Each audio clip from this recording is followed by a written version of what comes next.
Why, hello there everybody, it's Eric from epautos.com, your Libertarian car guy, and I'm going to do my best to keep this camera at the right level so that you can actually see what I'm talking about.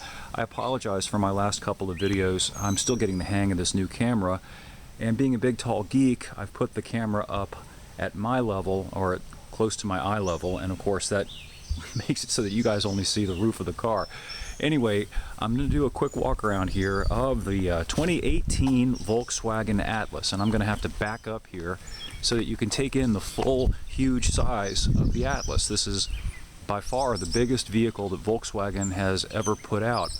It is only about 4 inches shorter end to end than a Chevy Tahoe, so it's really big. And Volkswagen has produced it because the American market demands it. People really want these big crossovers. So this goes up against models like the CX-9 from Mazda, and soon also the Subaru Ascent. Yes, indeedy. Subaru is also going to build a Gigantosaur like this.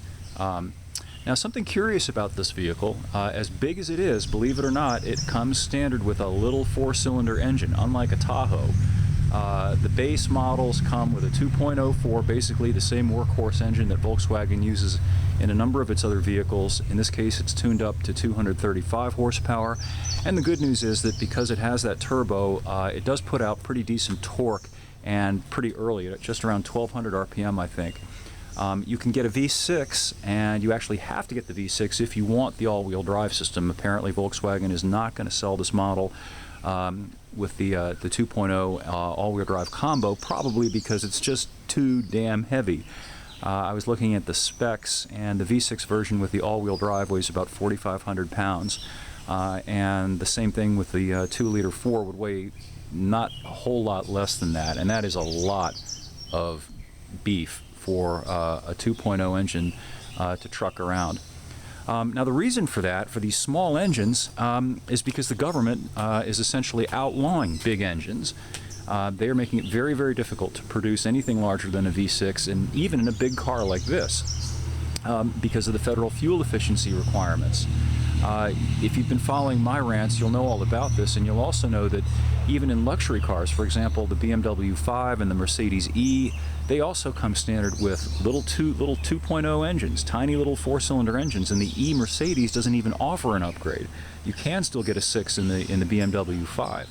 But it's really striking if you just kind of take a look at the stats and specs of cars and see that while they're maintaining the size and even increasing the size, the engines are getting smaller and smaller and smaller.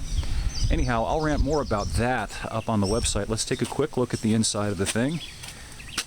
As I said, this thing's available with 3-row seating, so it'll take up to 7 people, and it has the typically nice Volkswagen interior, and nothing particularly outrageous as far as design. You still got a conventional shifter, conventional instrument cluster, and touchscreen iPad style interface there for the infotainment system. Nice and roomy, nothing at all objectionable about it. Apparently it is what people want and demand, as Dr. Evil used to say, but man, it's weird getting used to a Volkswagen that's this big. I've owned Volkswagens.